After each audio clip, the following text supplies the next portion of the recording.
Camera ऊपर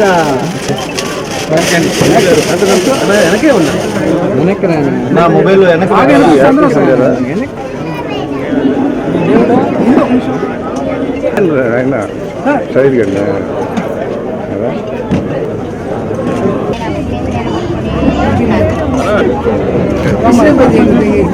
నారాయణ నేత్ర జ్యోతి అనే ఒక కార్యక్రమంతో ఈరోజు నెల్లూరులో ఎవరైతే పేదలు నిరుపేదలు ఉన్నారో వాళ్ళందరికీ కూడా ఐ టెస్టులు చేసేదానికి వాళ్ళే యాక్చువల్గా ఇక్కడికి రావటం ఈరోజు 3వ డివిజన్లోకి వచ్చారు.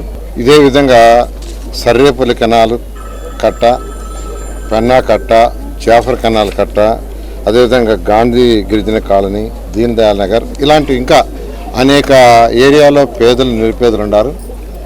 వాళ్ళందరికీ కంటి పరీక్షలు చేసి వాళ్ళకి అద్దాలు ఏదైనా ఇవ్వాల్సి ఉంటే అద్దాలు ఫ్రీగా ఇవ్వమని ఆదేశించడం జరిగింది. అదేవిధంగా ఏదైనా సర్జరీలు చేయాల్సి ఉంటే సర్జరీలు కూడా చేయటం. దానికి యాక్చువల్గా ఈ రిఫ్రాక్టివ్ ఎర్రర్ అని, అదేవిధంగా క్యాట్రాక్, గ్లూకోమా, అదేవిధంగా డయాబెటిక్ రెటినోపతి, తర్వాత రెటినా, వీటికి సంబంధించి ఏదైనా కంటికి సంబంధించిన ఇబ్బందులు ఉంటే వాటిలన్నింటినీ పరిశీలించి టెస్ట్ చేసి ఆ తర్వాత వాళ్ళకి ఇక్కడ ఏదైనా సజెషన్స్ ఇచ్చేది ఇక్కడ ఇస్తారు క్యాంపులో. లేదంటే వాళ్ళని నారాయణ మెడికల్ కాలేజీకి రమ్మని డేట్ ఇస్తారు, డేట్ టు టైము. అలాగే 10 మంది 15 మంది ఉంటే వాళ్ళే వెహికల్ పంపించమని చెప్పాను. మళ్ళీ సర్జరీ చేయాల్సి సర్జరీ చేసిన తర్వాత మళ్ళీ వెహికల్లో మళ్ళీ డ్రాప్ చేయమని ఆదేశించడం జరిగింది. ఆ విధంగా ఒక ప్రోగ్రామ్గా నారాయణ నేత్ర జ్యోతి అనే కార్యక్రమాన్ని ఈరోజు నారాయణ మెడికల్ కాలేజీ వాళ్ళు స్టార్ట్ చేశారు. ఈరోజు 3వ డివిజన్లో స్టార్ట్ చేశారు. ఇప్పటికే ఒక 40 మంది దాకా చూసినట్టున్నారు. వాళ్ళలో కొంతమందికి యాక్చువల్గా హాస్పిటల్కి రిఫర్ చేశారు.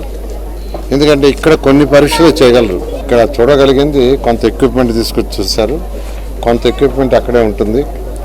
ఆ పరీక్షలు కూడా చేసి ఒక నిర్ధారణకు వచ్చిన తర్వాత వాళ్ళకి సర్జరీలు చేయాల్సి ఉంటే సజెషన్స్ చేస్తారు. ఇక్కడైతే గ్లాసులు సజెస్ట్ చేస్తున్నారు, గ్లాసులు ఉచితంగా ఇస్తారు. ఏదైతే అద్దాలు కావాలో ఆ అద్దాలు వాళ్ళు ఇక్కడ చూసిన తర్వాత ఆర్డర్ ఇచ్చి 4 రోజులు ఇవ్వటం జరుగుతుంది. ఆ విధంగా ఈరోజు ఈ యొక్క కార్యక్రమాన్ని ప్రారంభించిన అటు మేనేజ్మెంటు, అదేవిధంగా ఆ కాలేజీ డీన్ని, సూపరింటెండెంట్ని, మరియు ఈ యొక్క డిపార్ట్మెంటు ఆప్థమాలజీ డిపార్ట్మెంటు హెచ్ఓడిని, అక్కడ ఉండే ప్రొఫెసర్ని, స్టాఫ్ని అందరూ కూడా నేను ప్రత్యేకంగా అభినందిస్తున్నాను.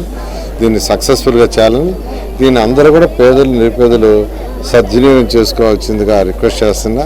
కంటికి సంబంధించి కాబట్టి ఎంతో జాగ్రత్తలు తీసుకొని 1కి 10 సార్లు ఒకటి చెప్తున్నాను.